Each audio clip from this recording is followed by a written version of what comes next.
And welcome everybody to another episode of the Pulse of Fins Nation. I'm your host, Louis Sung, and joining me is my co-host, Ron Caniff, and our producer / other co-host, Manny Chang. I got it right this time, right? Because I remember I called you something else the last time. I felt really bad about it. What did you call me last time? I called you something else. I don't remember what it was. Was it Manny Diaz? I called you Manny Diaz. That's what it was. I remember a long time ago I called you that. Well, hey, I would love to be the defensive coordinator of Penn State, though. It sounds like a better job. I'm just saying. Ooh, I'm kidding. Okay, all right. Alrighty, so we're really glad to be here once again. We got plenty to talk about, preseason finale as well as 53-man initial roster cut down. But before we get too far into it, just want to go ahead and remind everybody that this show is brought to you by PrizePicks.com. Of course, we here at the 5 Reasons Sports Network are, as always, proud to be working with Prize Picks this upcoming NFL season. It's a revolutionary fantasy platform where you pick 2, 3, 4, even 5 different players across the NFL, across the NBA. You can even go cross-league. You can pick different leagues of the same decision for props, and you can even go and get freebie picks that they will email you every once in a while. Basically say, hey, you can get if Matthew Stafford throws for half a yard in his first preseason game, you will win that prop. So all you have to do is just pick the over or under on their fantasy point projections. And not only that, choose the promo code 5, that's FIVE, and they will even match up to $100 on your initial deposit. So that's $100 extra that you will have to play with courtesy of PrizePicks.com. So once again, the promo code is 5, FIVE. You have to spell it out,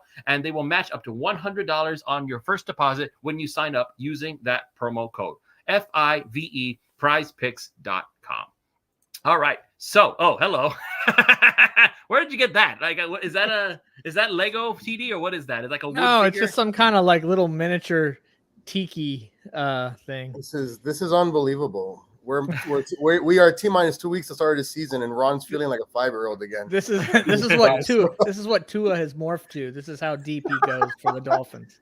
Oh, there's no little arm on that guy. That's for sure. Yeah, there you go. No, definitely not. Look at the dude; is rock solid. God. No, so we got a lot of stuff to talk about. Obviously, first and foremost, we got to go over the preseason finale. How you feeling, Manny? Hold on. I want to introduce Cap. Hey, Cap, how you doing? Last words from Chris Greer after the press conference, and we need to run him back. I told you, Louis. Okay, I'm trying to see what those words were exactly. Like, what did Chris Greer say? Oh, okay. Yeah. Well, I mean, if the last things he was saying about Chris Greer, then absolutely, I agree. Not Chris Greer, Jason Jenkins. I'm sorry. It's like I'm reading 3 things at once, and my brain cannot multitask that fast. So, yes, something I brought it up during the post game of I brought it up during the post-game show. Unfortunately, Senior Vice President of Communications, Jason Jenkins, passed away suddenly. No cause of death was formally announced. It's just he was fine, and then he wasn't. So it's a very heartbreaking situation. I knew him from the time that I was covering community events with the likes of Fin Maniacs, Dolphins Wire, and yes, I did some for 5 Reasons Sports as well. He was always very supportive. He was always very willing to give a helping hand, give some advice, always happy to give some quotes for things, help me out whatever I could. He was a great man, and we're all going to miss him, and prayers up to his family. May I please share a quick story about Jason? I haven't really had that time to Absolutely. Go ahead. So when I covered the team for 10 years back at 560, I was a first-year guy. I really didn't know what to expect. Jason was an absolute amazing person to work with. He introduced me to so many things, so many do's and don'ts. And I think those are the relationships when you work in the media that you really cherish, and you really wish that some people that you meet after that can give you the same type of energy and positivity that he did. So he definitely impacted me as a 20-year-old just going to Dolphins practice. And here I was covering the Joe Philbin era with the whole Jonathan Martin issue and all this other stuff. And he always say, hey, listen, you are a young guy, you're the first year, this is all happening. Just remember this is what's allowed, this is whatnot. And I think the way that he just kept it, 100 every single day when you would show up, I think that those are the things that are, not forgotten, but needs to be spoken more of, man. And his positive energy and it's just the way that he lighted up the room. And I think that's what is mainly going to be missed. I haven't been covering the team for quite some time, but at least for 5 years, that was one face. So I know if I needed anything, any advice, any help, he was there for me, man. And thankfully, on my final year that I did cover, he did get me a Cam Wake signed jersey. I have it here framed. That item, I think I'm now going to cherish for the rest of my life, because that to me created such an impact for me growing up. So, we always talk about, there's certain things more important than sports, right? And this is definitely one of them. And my heart goes out to him and his friends and family because he definitely created such an impact in all of us. So, Jason, my friend, I appreciate you from my heart to yours, man. And I'll see you again one day. And hey, hope maybe this team will get surrounded by that. Not saying that again, sports should be first, but it's times like this though that maybe sports becomes a healing thing. And I think that's what overall, especially with with him knowing how he wanted this team to damn win already, man. Like he really wanted to enjoy it and to actually go to work knowing that his team was actually the best in the NFL. So let's go. Let's hope for the best for him for the Miami Dolphins this year. Well, maybe. Thank you, Luis, for giving me that time. Thank you. I've actually had that in me with this whole weekend because I was on vacation out of town, and I got home today and I saw the jersey and I'm like, damn, it's just one of those things, man. You'll never ever forget, and you're thankful for. And I hope that one day when I'm in that position, I can share it with somebody underneath me. That what I'm saying, as a token or whatnot. So no, yeah, like for real, he impacted everybody, and a lot of people reacted very, very strongly to his passing. Who knows? Maybe that was the reason why the Dolphins put together a 40-16, whatever it was, score against your Eagles. 48-10, wasn't it? 48-10. So, do you want to get right into the practice because I have lots to say about that? Okay. All right. So, yes, the Miami Dolphins whooped the Philadelphia Eagles. ASS. It's quite clear. By the way, all you guys relax. Jesus, my DMs were full of it. Relax, come here. Jesus. It really feels though that Tua has, again, preseason football. I'm not gonna go crazy, but in practice though, you see the zip, you see the throws, you see the progression, right? And that's one of the things that I was looking forward to because I felt like that the Eagles defensive line was going to be able to, to create havoc. They did so and so here and there, but still, when I'm reading, and because I wasn't there, but it was basically the same thing. The offense was moving the football down the field, just hitting big plays, and of course that one big play to Hill. You again, how many? It was underthrown. Who cares? No, but again, for fans that are saying that they're underthrown are the same ones that have been complaining. Well, he can't throw it that deep. And, it's just that conversation. It's like, well, you finally get proven from one issue that you have, but then you turn into another one because it was underthrown. No, the goalpost moves. Like, bro, listen. Yeah. And by the way, overthrown. It went 55 yards in the air. I mean, like, how much more oomph do you need? Like, not everybody is Justin Herbert who can literally throw it from end zone to end zone. Okay, it's not. Or Dan Marino. Because Dan Marino can flick it and it'll go up in the air for 50 yards. Oh, well, he underthrew it by 3 yards. Hey, come on, man, get out with it. Big play is a big play. The defense looked good. Apparently, Hurts had issues here. With the offensive line, there's 2 offensive linemen for the Eagles that couldn't even finish the practice. They were out of gas. By the way, let me remind you guys, though, the Eagles played Sunday. Yeah, so the first team didn't play, but still, they practiced all week against the Browns. Team traveled on Sunday, back to Philly on Monday, day off Tuesday. Bro, it was hot on Wednesday. I don't care who you were. If you did not sweat on Wednesday, you're not human. And that's difficult. That is extremely difficult. Again, let's go back to the positive for the Miami Dolphins. It feels like this team, though, overall, I think they're tired of practicing against each other. They're tired of playing other teams in preseason.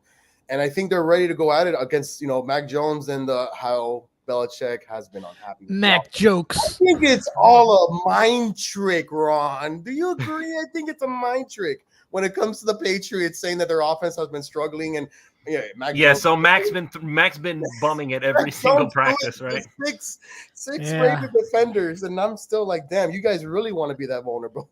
I don't think this is a mind trick, man. I think Pats are definitely struggling right now, but who knows? I mean, they haven't game plan for anything. So, by the way, Ron, I feel like it should be mentioned in our group chat. Chad is just shaking his head at you with those shades. He's not a fan, I guess. Our good friend Chad Ronnebaum, he's like, nah, I'm not feeling it. So I guess we just overall. He just wishes he was as cool as me. Yeah.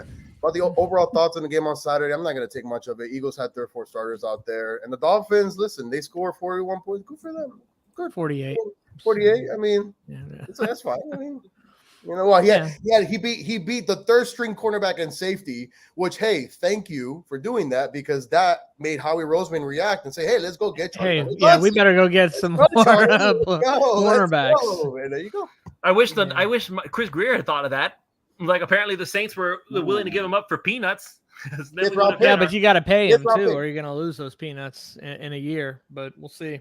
But also, Lewis, don't forget, he's on his first rookie contract, and I'm pretty sure the Eagles are going to pay him like a top starter regardless. By the Yeah, way, they are, and the Saints weren't willing to do so. That's why they traded by him the for way, nothing.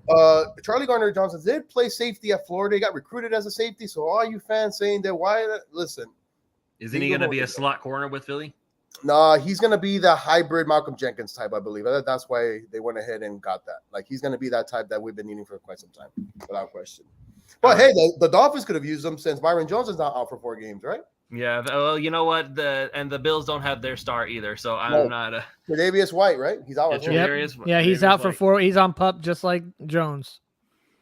So I feel like we're pretty much at the same boat at this point. Like, so it's just going to come down to who executes better. So we'll see what happens when the Bills show up. So, but anyway, as far as my initial thoughts after the preseason game, I was shocked to see that this actually kind of boils down to the 53-man roster as well. I was shocked to see that Porter Gustin did not make it onto the squad. I was shocked to see that Myles Gaskin did make it onto the squad. I couldn't believe that they decided to keep 5 running backs. Like, seriously, 5? How many do you need exactly? Like, I understand that running backs are a big part of the offense, but yeah, I don't. Oh, feel that's like you need including 5 the of them. full 5, including the fullback. But that's still too many. Yeah, Like, but 5 tight ends. Well, let's face it. This isn't the final 53. This is the initial 53. It's the initial 53. I get it. You know, they're going to claim people probably. They're going to sign people. I mean, things are going to happen. But only 5 wide receivers, though, Ron. Like, that doesn't. So you don't leave the roster in the shape, so to speak,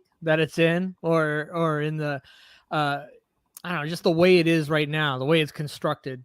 I don't think you leave it like that and expect that that's the way you go into the season with the whole 4 running backs, a fullback, and 5 tight ends, 10 players for those 2 spots, and you have 3 quarterbacks. It doesn't feel like how you'd go into week 1. But remember, now with the new rules on practice squad, you got more on practice squad, plus you can then easily bring people up from the practice squad, a lot more than you could before when you had to actually sign them to the team, so to speak. So it's a little different now. You got a lot more flexibility.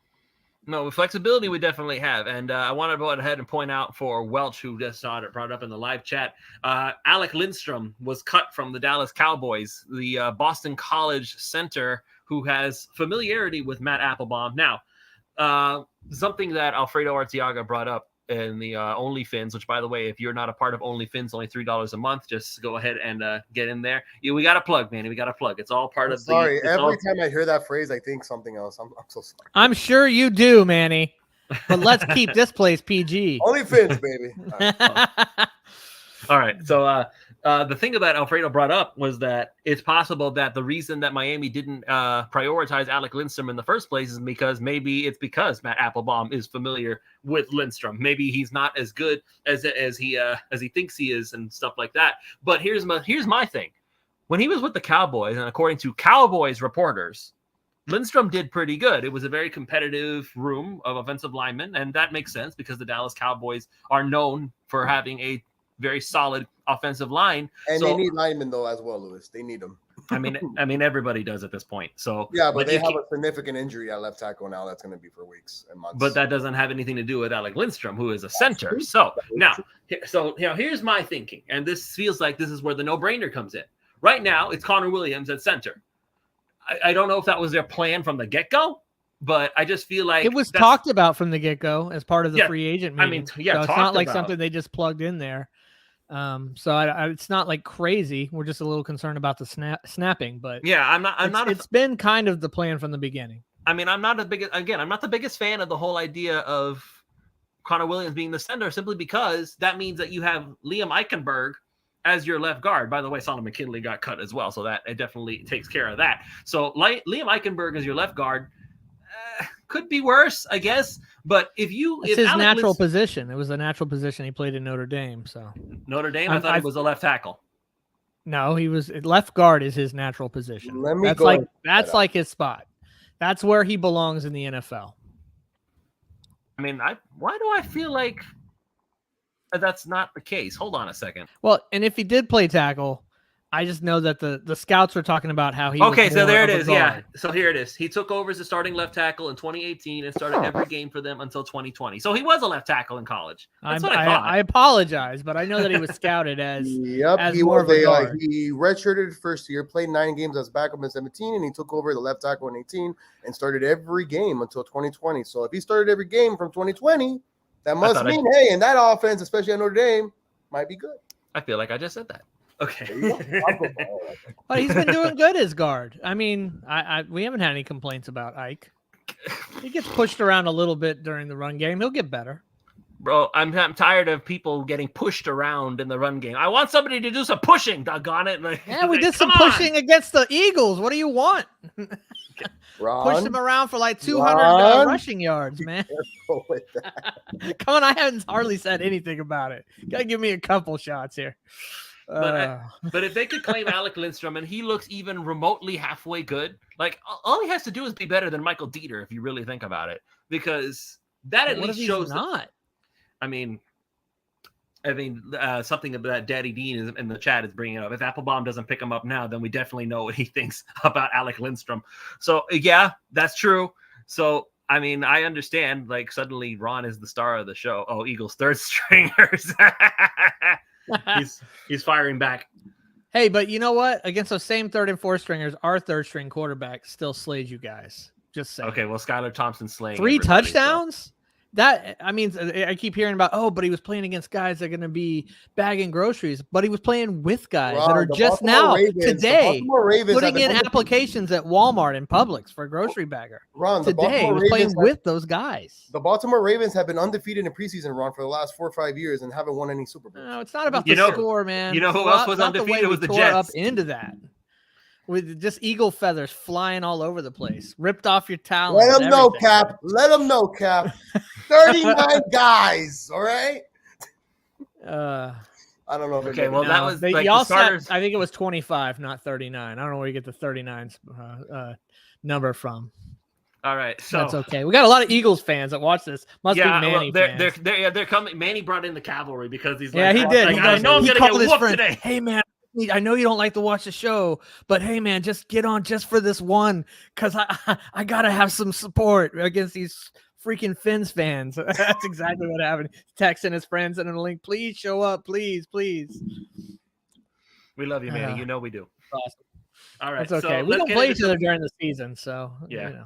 Let's see some of these tweets that we got to today. So we got some things to talk about. Obviously, we got through with the preseason finale, some of the things that we liked from there. 53-man roster initially has been brought in. So let's go ahead. One question that was brought to me specifically just on one of the tweets was, what do you think about cutting Solomon Kindley? So very specific question regarding the left guard situation or the right guard situation, depending on where you think he should go. The issue with Solomon Kindley has been, and at this point will always be, he's just not a fast dude. This is a team that requires athletic offensive linemen, and Solomon Kindley, for all his strength and all for being a brute, he's not fast. He is a slow man. He is slow. He is not going to win. He's more set up for a power line, and we're not that. We're zone blocking means lighter, less powerful, or I don't know. No, or I should just say lighter. I won't say less powerful. Lighter linemen. I mean, generally speaking, the bigger you are, the more strength you have. That's just a biology thing. That's like in general terms. So every time I eat pizza, I get stronger, Lewis? No, but you have more weight. But you have more weight to push around. I'll say that. That's true. I do. So it's like, don't ask me to, like, I know some big dudes, like, don't ask me to push them around. I can't. Oh, well, hey, I mean, Richie Incognito was a brute. He could push people around. He can play left guard. He was one of our best left guards. He definitely can push people around verbally and physically. That's a lot. That's a lot. For sure. Especially Jonathan Martin, which is the second reference to that guy's name in this episode, I might say. Really? Yeah, because Manny brought him up. I'm like, right, because Manny brought him up. Yeah. Like, God, that's twice too many as far as I'm concerned. Somebody said speed. I didn't see who it was. Coach Daddy Dean. Speed is the coach's scheme. I agree completely. That's the idea, but that's why Solomon Kindley didn't make the roster. He's not fast. And Welch bringing up Flores missed Jesse Davis. He had to read. Can you believe that? Man. Seriously, the Steelers gave up granted, it was just a 7th round pick. But you traded for Jesse traded for Davis. talk about being desperate for O-line help. Right, Flores Brian is like, Flores, I bet we could get Jesse Davis from Minnesota. Okay, so Flores Jesse over Davis. there now Flores is over there. He spent all this time sabotaging Tua. Now he's trying to sabotage Pickett from the defensive side of the ball. No, Jesse Davis is great. No, you know who he's guys should sabotaging? trade for him. He's sabotaging Mike Tomlin. Yeah. There's a coup. What it is? There's a coup being staged here. It's like, Dun, dun, so dun. make Tomlin look bad, and then Brian Flores comes in and says, listen, see how well I did in Miami? Look how badly I was treated? Here. I can do this. Yeah, Alex is right. Alex is really right. I think he's onto something. I think that's why he did it. Jesse Davis has dirt on Flores, I'll say. So got naked pictures or something. Yeah. AVG with Andrew Van Ginkel out, I hope they find a solution to the linebacker core.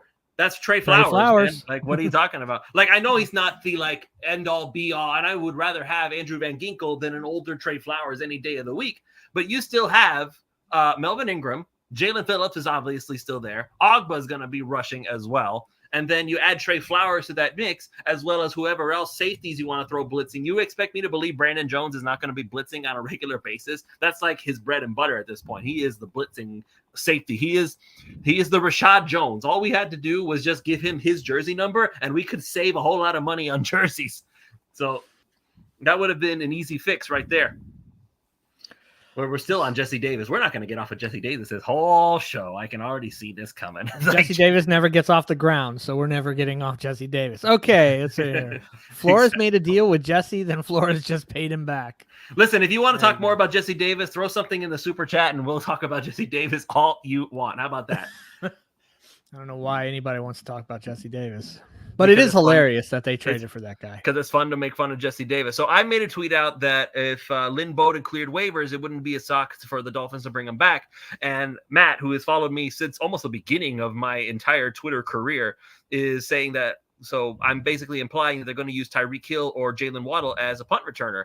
And quite frankly, yeah, that's what I'm saying, pretty much. I mean, think about it. Tyreek Hill has returned punts before. We've seen him do it. He's a dangerous, painfully difficult weapon to bring down for any defense or any special teams unit. Jalen Waddle is exactly the same way. And granted, I understand there's only 5 wide receivers now, so you got to be a little more careful. But even then, you have Javon Holland, who has also returned punts and kicks, so he can do it. I'm sure you could get Raheem Mostert to return punts and kicks. And that was the entire point that I made during my Take 5, where I said Lynn Bowden was going to make the roster. Because nothing that Lynn Bowden does is there anybody on the roster who can't do it better than he can? Like, the only thing that he has any value in at this point, just strictly from the standpoint of what does he bring that's unique to the table, is that he was a quarterback at one point. Like, that's all he had going for him at this point. So, quite frankly, and oh my God, Alex M, $1.99. Thank you for the super chat. Let's talk about the Thanks, great Alex. Jesse Davis. For $1.99, we would like... be happy to talk more about Jesse Davis. Okay, so fine. So you guys remember the time when Flores decided that Jesse Davis should be the starting right tackle, and he got Tua's ribs broken? Yeah, exactly. Like, we kind of talk about how fragile Tua is, but you know what? When he has offensive linemen that let him take shots every single game, it's like, yeah, exactly. Like, did he just say $100K a game to start Jesse Davis? The previous one, is he talking about that's what they're paying? That's what the owner's paying Flores. I'll give you $100,000 a game if you start Jesse Davis. Exactly. That's awesome. Like, we're gonna tank for who's the next quarterback coming up in the next draft? Like, who are the Steelers tanking for now? Oh wow! With that defense, I'd be surprised. They have a really good defense. I mean, you know what, man? But if the offense sucks, you're still not gonna go anywhere. We've already established that in this league. And Alex, what's your favorite Jesse Davis moment from last year? My favorite moment when he got favorite. The day he was cut. Last year. We got benched. Oh my God, that was my favorite moment for Jesse Davis. What are we doing here? Hello? That's awesome. That was my favorite moment. Jesse Davis getting benched for Robert Jones, and Robert Jones immediately looking better than him. Incredibly. And our good friend Duke, Chris Early, Steelers have had 3 head coaches since 1960. Dang, only 3? What the hell? Bro, the Rooney rule system works, man. I don't know what they do there. Yeah, they nice. They definitely know how to retain coaches. That's for sure. They have picked the right ones each time. Yeah, it's unbelievable. So Steelers had 3 head coaches, and yeah, Flores can. So let's go back to some actual Dolphins talk here. Let's get to this one. I think it's an interesting one right here from Chip. So Eichenberg, short arm with a T for tackle, dumb move. Yes, especially to trade up for him. So basically, he's saying that Eichenberg was not worth the draft pick. Well, I'm just saying that he was more projected more as a guard instead of a tackle. So when I say natural position, I guess I mean that. So you're basically saying, what does he fit better in the NFL? He fits better as a guard, which is where we have him now. So, and where we've played him the entire time. That's one thing I liked about Mike McDaniel. He seemed to quickly figure out who fit in their best spot, and there hasn't been any juggling. Like he figured that out. Well, heck, he figured out with Connor Williams before the guy was even a Dolphin. In essence, that hey, I want to play you as my center. So before the guy even stepped on the field, he figured Connor Williams is my center. Ike is my left guard. Obviously, TA is left tackle. Hunt is a good right guard. We'll put Austin Jackson at tackle, and it has not changed. Like that has been the starting 5 since May, when we've been in OTAs. I mean, when's the last time we saw that? And they've progressively gotten a little better each time we've seen them. I mean, they have a lot of work to do. They're going to take some losses. Austin Jackson's going to lose some one-on-one battles against some of the dudes he's going to go up against this year. I mean, he's going to get better because they're like, now this is your spots. This is the line. This is how we he's not getting better. This is how we help each other. He's not getting better dealing with Jalen Phillips and Melvin Ingram and Emmanuel Ogbah and all them. Great point, Lewis. Yeah, he is. I was about to say he's facing Judah on week 1, but forget about that. How about your own defensive line? Like, what have you been trying to do since practice all this? But you start to accustom to those offensive linemen. As good as TJ Watt is, right? Whoever the right tackle is for Pittsburgh eventually gets pretty good at blocking him, even though he smokes everybody else because you're not used to it. I mean, it's different when you start playing against different guys, even though they have different levels of skill. Just the way they play is different. Their timing, their speed, their techniques, everything they do, their strength. You just start to get used to playing against Ogbah and Phillips, and usually Phillips on the other side. But he's going to take some L's. Like he'll take some L's. Austin Jackson will take some L's. Eichenberg will take some L's. But I think overall, they have a much improved line compared to last year. I mean, improved is good. Duke says we should have stayed at 50 and drafted Creed Humphrey. Quite frankly, I agree. I don't disagree with begging that. for Creed Humphrey. Yeah, I don't disagree with that. All right. And Daddy Dean, evil Belichick unleashed his evil plan. We're back onto Brian Flores. Brian Flores onto the AFC. Okay. So again, if we're gonna talk about anything that's not Dolphins at this point, I feel like it needs to be super chat. It's like I don't care, man. Brian Flores is gone. Guys, that will be the rule for us going forward with the season starting in a couple of days or weeks. If you guys want other stuff other than Dolphin talk, make sure to put into the super chat. Me as the producer, I will make sure it will get read off by Lewis and Ron. And if they don't read it, I will read it because that money goes to me. Thank you. That goes for you, Manny. Manny, we want money if you want to talk about the Eagles. We want money. This is my show. If you want Eagles talk. Now this is Lewis's show. Want, we can talk about Trey Lance and Jimmy Garoppolo drama. You want to go there? No, I'm going to go there. No. It wasn't really drama.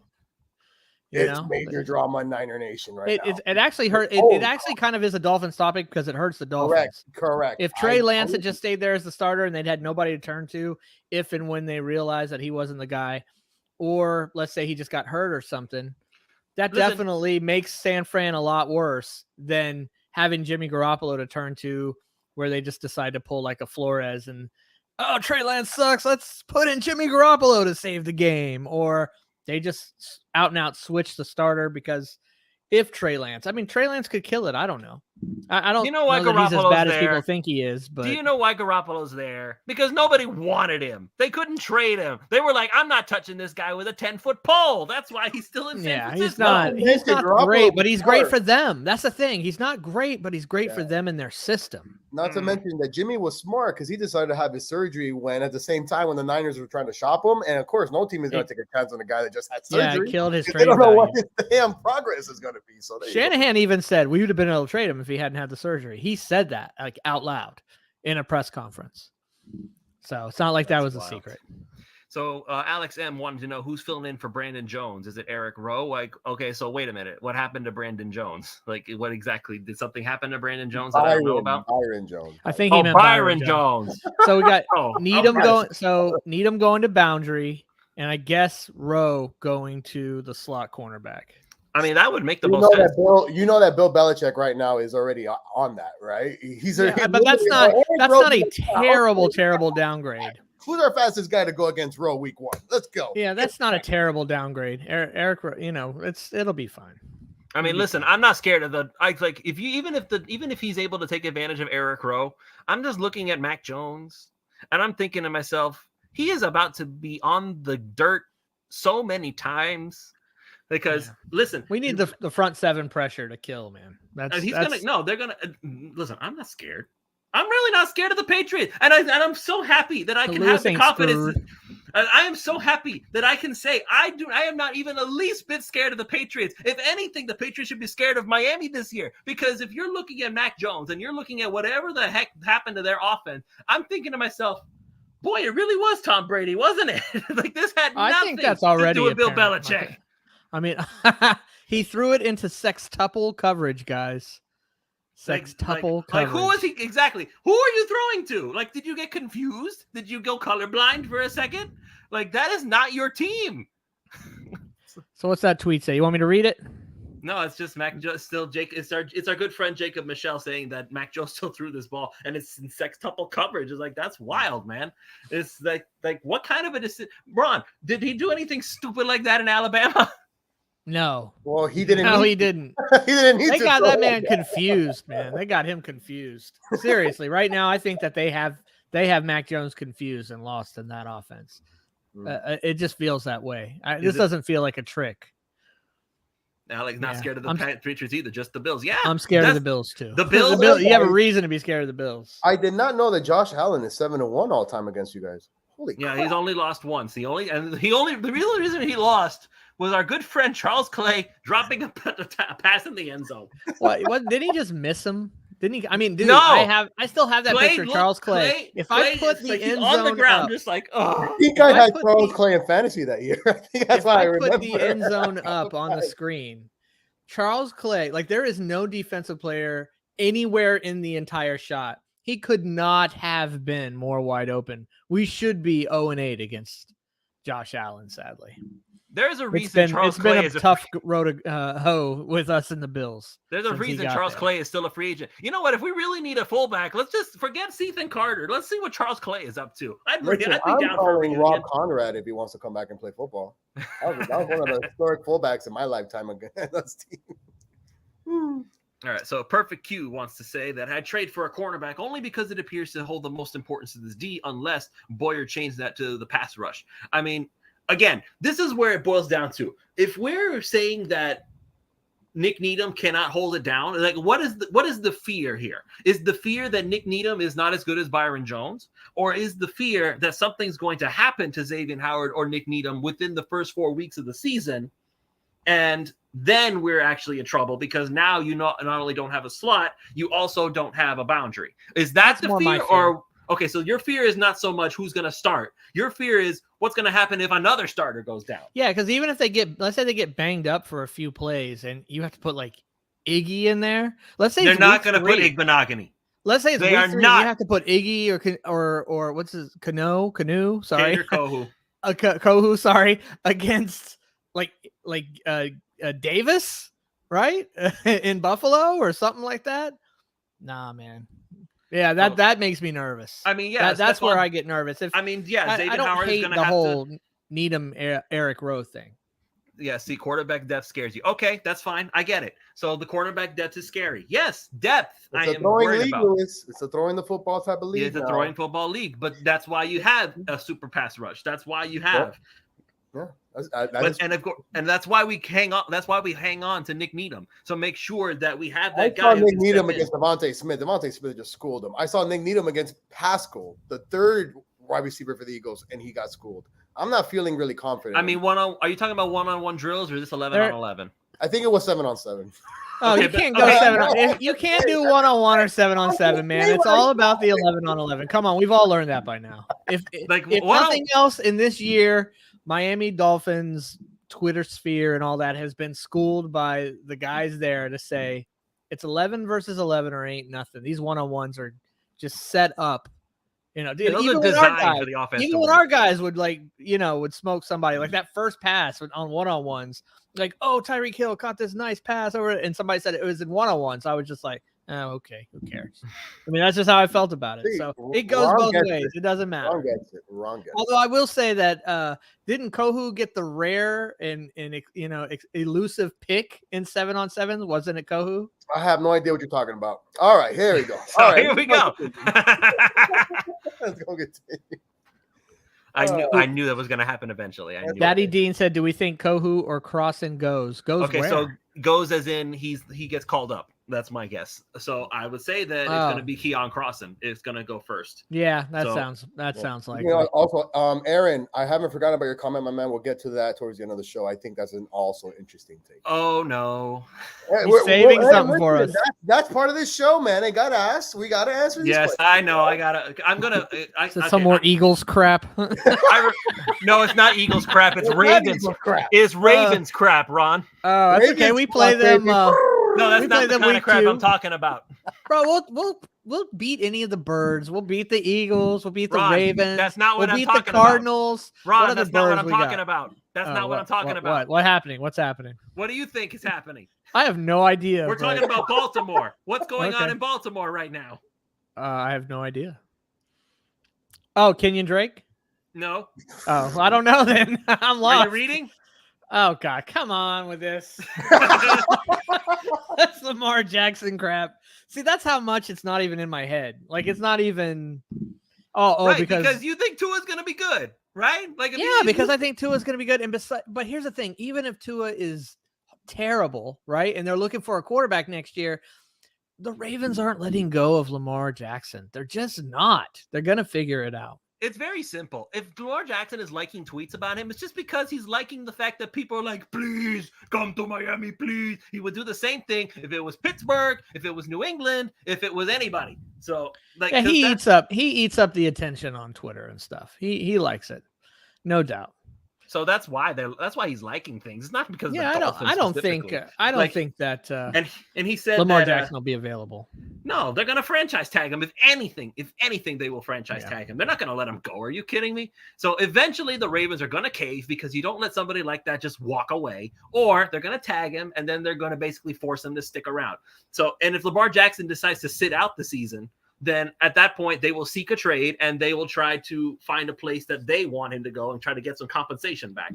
The Ravens, as much as I don't understand, they rely on Lamar Jackson. I don't understand the old concept of, because the only thing I can think of is that because Lamar Jackson doesn't have an agent, he's basically asking for literally all the money. Like, give me your entire salary cap. I will beat the entire team by himself. Similar to like what Watson got. That's what he wants. And I mean, Lamar wants a Watson-like contract. But I cannot blame him for that either, though. Like you have a football player like Watson who didn't play a single snap last year, got that amount of money. Come on, dude. Like if I'm Lamar Jackson, listen, the whole offense is based on me. Greg Roman's offense has been me. That's what it is. And you've given me shit wide receivers. Excuse my French. Like, come on. That's it. We just lost it. We're not able to play in China anymore. Not monetized. I had a lot of super fans from China. If this team did not give Tua weapons, man, we'd be going ecstatic. It's like, what the hell is this? You can't have a quarterback like this with no weapons around. But on the opposite front, you can't blame the Ravens for not going down a path of stupidity because Cleveland did. Oh, that's true, too. That's the thing. You can't do that. Like Lamar Jackson. Kyler Murray signed his contract after Watson signed his and didn't get a contract like that. Now, I'm not saying Kyler Murray's as good as Lamar Jackson. He got a study clause. Yeah, that's true. I'm not saying he's as good as Lamar Jackson, but still, they didn't follow down that path. The way that the Browns designed that was because they were out of it. They were done. He wasn't even talking to them anymore, and that was the only way they could get back in. By the way, for the record, both Watson and Kyler Murray signed $230 million extensions. Like, how much more do you need? Like I'm just saying, I'm just going to say this. Maybe this is just me thinking in terms of regular human thoughts. But like, my God, man, $230 million. It's the quarterback position, though, Lewis. What would you expect? But at some point, there is a salary cap, though. This is not baseball where you can just throw $400 bazillion. Like, Lewis, I believe I don't think I'm wrong. The franchise tag for the quarterback position next year is almost $50 million. The franchise tag. $50 million in 1 year. So with for that a quarterback, in mind, and you have to pay it all too. It hurts. Yeah. Right. So with that in mind, stings. That's like 20% of your salary cap. How do you build a team when 3/4 of your salary cap is sitting to one guy? Like, how do you do it? That's why Miami is in salary cap trouble next year, because they have low caps this year and they're going to jump next year. Yeah, but the cap's going to go higher. We're going to carry over some money. How much? Well, I don't know how much higher. But, I mean, let's say 20. Let's say it goes up 25 million. If the Dolphins win the division, win a couple playoff games, we're going to carry over plus Lewis. We have like 46 players under contract for next year. Like, we're not going to have to go get a ton of dudes. So pretty much the roster you see now is the same roster you're going to see next year. It really isn't going to change much, guys. You know, but it isn't going to really change much. Change some, but not much. So Aaron wants to sign Kevin Durant as a boundary cornerback. Listen, I thought he said yes to Brooklyn. He's going to make it work. I don't think we have that's a shot. Another ridiculous sports. I wanted him as a tight end. I wanted Kevin Durant as a tight end. Like, people used to say that LeBron James. We said goodbye to Preston Williams. Oh, yes, we did. We said goodbye after our long conversation about Preston last week. That's it. Don't let the door hit you on the way out. What? Like this dude, like Mike McDaniel. Something very interesting that Mike McDaniel said about Myles Gaskin, about how when Miami signed running backs, Gaskin did not mope around and complain. He went ahead and decided he was going to work harder. What did Preston Williams do? Not work harder. He moped around and griped and moaned and complained. Like, I'm not getting the chance to do my thing. And he made himself 99 overall. It's like, what the heck? And we learned too that Mike McDaniel doesn't go for that, because a guy complains on Twitter, oh, I guess I better give him some more chance. Maybe I haven't been fair. Mike McDaniel definitely didn't play that game at all. No, he did not give him more opportunity or more chance. He got the same opportunity as everybody else. This is not a squeaky wheel gets the grease coach. This is not a squeaky wheel gets the grease coach. This is a squeaky wheel gets replaced. He may be a new head coach, but he's not new to coaching in the NFL. And then you have to think about he's been on 6 different teams. He's been on a ton of these changeovers of the first time you're changing over a new team. You're teaching teaching these concepts for the first time to a team. He's done this like 5 or 6 times now. Not as a head coach, but he's done it. He's been part of it. So he's seen it all by now. He has. He really has seen it all. He's worked with like 150 different coaches. And by the way, usually he's not Flores, who just sat there under Belichick the entire time. Yes, he was with Shanahan over time, but it wasn't with one team. He saw a lot of things with a lot of different teams over the years. So he's seen the college game, he's seen the NFL game, he's been with Mike Shanahan, Kyle Shanahan. So let's just go over this real quick, because a lot of times what happens is that they say, oh, well, he was with a bunch of different teams, he must bounce around a lot. And what happens with players who bounce around is probably because they're not very good and they have to land on 5 bazillion different teams. Mike McDaniel got scooped up every single time, and a lot of times he was just offered another job while he was still with the team he was with. That's the difference. They had to promote him to offensive coordinator because we wanted to make him offensive coordinator here last year.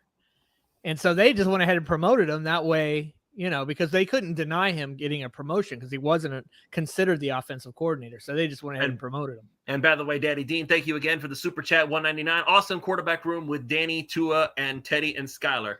So I guess Danny is the Dan Marino. That's the idea. He's in the QB room acting as a consultant, so to speak. So Tua, Teddy, and Skyler. I mean, as far as quarterback trios go, first of all, I think we're the only quarterback trio at this point. Second of all, we might be. But second of all, Tua obviously is the starter, and there are still people out there who are saying Skylar Thompson should be starting, and I don't. Maybe not for us. I'll say that, but for Seattle, I could see it. I could see him starting for Seattle based on his preseason performance. And who's the alternative? Geno Smith in Seattle gonna get him the football, man. Get out of here. Geno Smith, Drew Lock, please. Oh, God, I'm not scared of them. Like, who's scared of Geno Smith outside of Miami? Oh, maybe at West Virginia you were scared of Geno Smith. You're not scared of Geno Smith in the pros, I tell you that much. Hey, you know what? It was like, I forget how many years, 5-6 years ago, there was one perfect game thrown the entire season by one quarterback. Yeah, exactly. And it was Geno Smith outside of Miami, us. he sucks. Against outside us. of Miami, he sucks. What is that Bills quarterback from HML that always seemed to beat the Dolphins? Thad Lewis. Thaddeus Lewis would play against the Dolphins and always win. It's like, what? Yeah, man. This man is 0 for 6 and comes to Miami and always wins with the Bills. Like, what the hell? How does that work? Tua is 3-0 against the Patriots too. Let's not forget there you about go. that. Oh yeah, it's like that's what it's so pathetic. Like people About to be acting like 4-0. the Patriots are so wonderful. So Ron put out a tweet basically asking some questions, and Kana said, unless he goes on season-ending IR, I'm not worried about Byron Jones. We're the only team with 2 top cornerbacks, and Rowe and Crossan get more run time. Greer's built a top 10 roster in the league. That's a very strong statement to say they made a top 10 roster in the entire NFL. But it's hard but based on who we are as Dolphins people, like we're seeing these things, it's hard to argue against, just because, at least on the top of the line, okay? Like, I don't know about the depth per se, but at the top level, the starters, it's hard to argue that we don't have a top 10 roster. Because, again, even with Byron Jones out, and again, it's only 4 weeks. Supposedly it's just a cleanup. Okay, fine, 4 weeks. We can survive 4 weeks. Nick Needham at the other corner. And again, Needham is not a bad corner.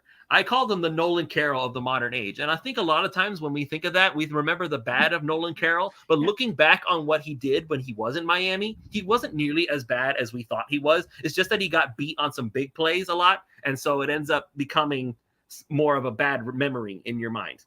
So, and by the way, Daddy Dean just gone ahead, threw in another super chat there, another $1.99. Thank you very much. Like the positive talk. Thank you. Listen, this is a positive show for the most part. We try to look at things in a glass half full. Usually if it gets half empty, it's because something really, really, really bad happened. Last year, after 1-7, after like 1-5, I think we stopped doing shows. It was impossible to be positive.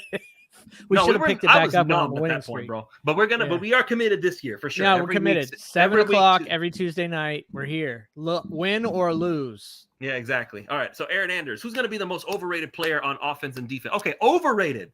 Okay, overrated. So overrated? Who is the most overrated? Ooh. Okay, so that's a tougher one. You know what? On defense. No, I've got a name for offense. Let me find one for defense now. Okay, go ahead. Hit me with offense. I'll talk about it while you. Based off what we saw coming in and what I've seen so far, I'm going to go Cedric Wilson. Oh, he went the other way. Okay. Yeah, I'm going to go Cedric Wilson as the most overrated player based off everything I heard. Like, this guy is so awesome. He'd be a starter on most other teams. He was a stud for Dallas. They're really sorry they lost him. He's clearly, I mean, I guess maybe it's not fair because we have Waddle and Hill, but he's clearly not even in the realm with those guys right now. Yeah, Cedric Wilson definitely, and the Daddy Dean. I think Ron. I think he might have answered the question for you. I think Daddy Dean answered my defensive player. Yeah, and absolutely, that is the answer for the defense. Yeah, I saw him getting pushed by third-string offensive linemen for the Eagles, and I didn't like that. I mean, Jerome Baker is not known for being, and he's not big. I get it; he's not physical, but you'd think he put himself in a better position, though.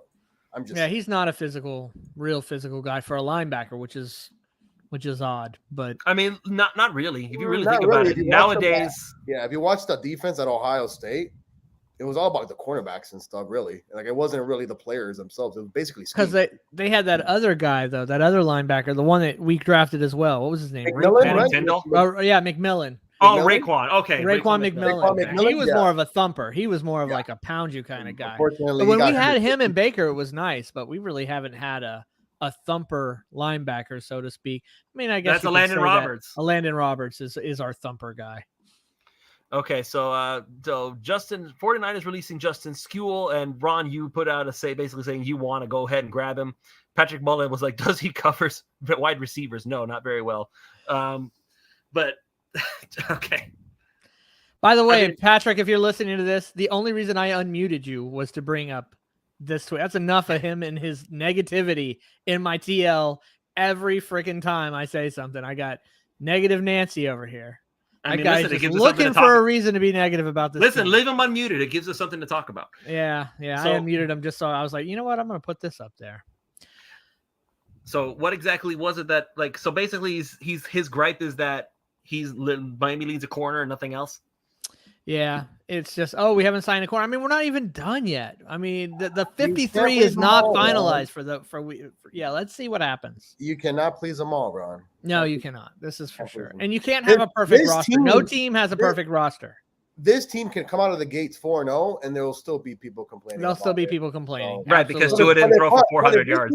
If this team is 1-3, then the floodgates open up and all hell breaks loose. And we're gonna have a lot of course fun here in this nation every Tuesday. But hey, it's hard to stay. It's gonna be hard to stay positive if we go 1-3.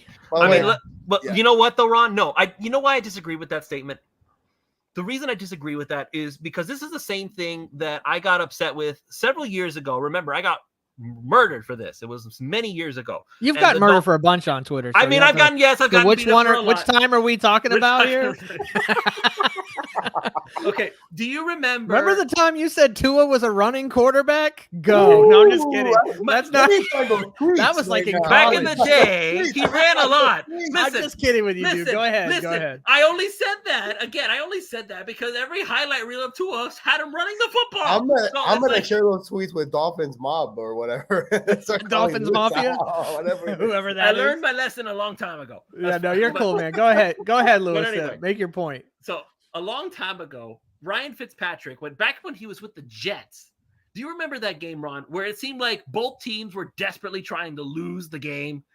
Like it was the Dolphins and the Jets, and they were both like trading mistakes back and forth. Like it almost feel like they were trying not to win. And so when the Dolphins, finally Ryan Fitzpatrick made one last final mistake, and Miami ended up winning that football game. Okay, and everybody was like, I remember, yes. Everybody was thrilled. They were excited. And I was just like, okay, no, they won. But how did they win? Exactly. They looked awful the entire game. And so I looked at it from the situation of you don't get brownie points for winning a game and looking like an absolute garbage team just because the other team was more garbage than you. Like, I don't give points for that. So if the Dolphins start out 1-3, but they look solid, and they're moving the football and they're making plays, and it's just a matter of the other team just made one more play than they did, I'm not going to be quite as discouraged because you know what? Stuff happens. Because that means that gives me some level of proof that there is something there. They just need to put that last piece right there at the end of the game. So if this is why I say a game where you lose, but you look pretty darn good, is better to me than a game where you win, but you stink. Because that tells me that, because even if you win that game, it doesn't bode well for the rest of your season. But if you lose, but you look solid the whole way, you at least know, well, maybe next week we got a shot. Yeah, that's true. That's fair. That's a good point, especially against those teams that will play weeks 2, 3, and 4. Baltimore, Buffalo, and then Cincinnati, correct? Yeah, so those are no slouch teams. Yeah, that's going to be a tough little run. But that doesn't mean they can't win. And that's the thing about it. If they can put up a fight, then there's still the rest of the season to go. Yeah. Then we play the Steelers. Can you imagine what Ogba's going to do against Jesse Davis? He's going to have 14 sacks. It's like, remember me? Yes. And remember this kid? And you remember this guy? And you remember this guy? Yeah. This guy, Jalen Phillips. God. He's like way better than you remember him. So good luck with that. Exactly. Good times. So that's it. We're wrapping it up. I know that Manny said he has a hot date in the message. No, I actually have to do another show for our network. So there you go. We're the only show. What's the next show? Is it a Marlin show? You want to plug? Better Edge with Sean Rochester. We'll be. I think we are previewing College 25 matchups. College football. Well, it began this past weekend, but this weekend really comes up with a lot of great matchups, especially in the top 25. Ohio State. This is when it really opens up. What is it? Ohio State, Notre Dame, FSU, LSU. There's another ones there. So we're going to be previewing that and going on with bettings and stuff like that. So that should be fun. Okay, by the way, next week's show, we should be previewing a little bit of Dolphins Patriots, man. It's finally here. And then we can talk about a little bit for the Thursday night matchup between the Bills and the Rams. So that should be fun. All right, so yeah, I know that it's like this was Manny's idea. I'm gonna go ahead and just spoil it a little bit for you. So, Manny had the idea that at the end of the shows, from starting where the regular season happens, we're gonna actually do like 3 quick storylines around the league, because not everything not Dolphins talk doesn't only have to be relegated to the Miami Dolphins in the moment. You know what I mean? Because it can also react to other teams that are going on around the league and see how that can affect Miami in the future. Not talking about Jesse Davis. That's got nothing to do with anything. I mean, listen, if Jesse Davis plays well, he'll definitely be in the topic for week 1. Okay, yeah, but he's not going to play well. So, like that. Listen, man, if Jesse Davis plays well, I think I might eat my own glasses, because there's no way. There's no way. But it's just like what's his name? Your boy from the Bears, who used to be a running back for you guys, Jordan Howard. Where's he at? It's like, oh yeah, he was misused. He's like, Jordan Howard sucks. I don't know what you're talking about. He played pretty well in the Eagles uniform. And then when he went to you guys, he got paid and never saw the field again. And then we tried to give him another chance, and he, I don't know, went off to the sunset. How did Jay Ajayi do in an Eagles uniform? Won the Super Bowl that year. But not with Jay Ajayi. Oh, Jay Ajayi won you the Super Bowl? Jay Ajayi won the Super Bowl with you, but he didn't do anything about it. He had nothing to do with it. No. He actually screamed, "Anything is possible," and that was the end of it. Yes, anything is possible when you land in the right situation, and I don't have to do anything because my knees are shot. The Miami Dolphins killed my knees, but I won the Super Bowl. There we go. All right, guys. There we go. All right. So thank you all so much for joining us. We're very happy to have you all here. Once again, thank you very much, everybody, for your super chat donations. It is greatly appreciated. That's all you got to do to become the center of attention, like Ron does with his little tiki TD. So once again, want to go ahead and thank our sponsors, prizepicks.com.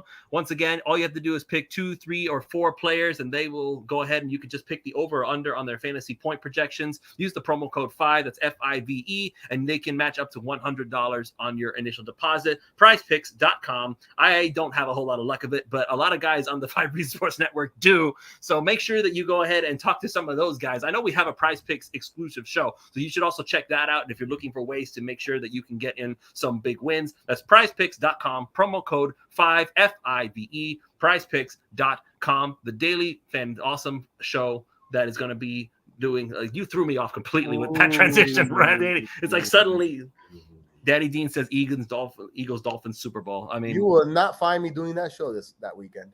No. Nope. Why? Why? That seems like the perfect opportunity for you to be on the show. I'm sorry, Dolphin. I can see you in preparation for a Super Bowl. You've never. I can see you not doing it. Are we gonna win? Are we gonna win? Are we gonna lose? We're gonna lose. Oh my god! You guys have never felt that before. I'm so sorry. No, I have no idea. I can see you not doing it the week after when the Eagles get crushed, but the weekend. Come on, Lewis. Let's go. Nice. All right. So thank you once again, everybody, for joining us. We will see you all next week for the next episode of the Pulse of Fins Nation. Make sure you stay tuned in for Bettor's Edge on the 5 Reasons Sports Network.